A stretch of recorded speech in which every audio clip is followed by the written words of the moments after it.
నమస్తే అందరికీ. ఈరోజు మనం కాటేరమ్మ తల్లి టెంపుల్ దగ్గర అయితే ఉన్నాము. అమ్మవారిని దర్శించుకొని వెళ్ళే దారిలో మీరు చూసినట్టయితే ఇక్కడ ప్రతి ఒక్కరు సమస్యలు, కోరికలు, అనారోగ్య సమస్యలు ప్రతిదీ నెరవేరాలని ఇక్కడికి వచ్చి కోరుకుంటారు.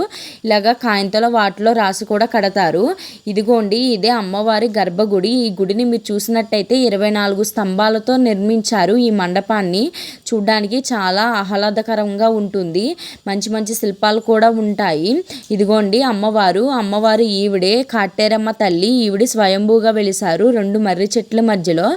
ఈ కాటేరమ్మ తల్లి గుడిలో ప్రతి సంవత్సరం వార్షిక మల్లన్న జాతర అనేది జరుగుతుంది. అది కూడా అంగరంగ వైభవంగా చేస్తారు.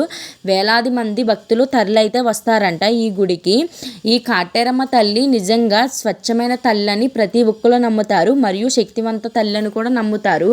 ఇక్కడికి రావడం వల్ల మీకు ఎటువంటి సమస్యలు ఉన్నా సరే నెరవేరుతాయంట. అది కూడా 9 వారాల పాటు రావాలి. వచ్చి ఇక్కడ కాటేరమ్మ తల్లిని అడిగితే మన సమస్య తీరుతుందని ఇక్కడ ప్రతి ఒక్కల ప్రజల నమ్మకం. ఇప్పుడు మీరు చూసేది కాళికాదేవి విగ్రహం. ఈవిడికి కూడా ఇక్కడ పూజలు అనేవి చాలా బాగా చేస్తారు. చూడండి, విగ్రహాన్ని చూస్తుంటే చాలా భయంకరంగా ఉంది కదా. ఇలాంటి మంచి వీడియోస్ కోసం మన ఛానల్ సబ్స్క్రైబ్ చేయండి, లైక్ చేయండి, షేర్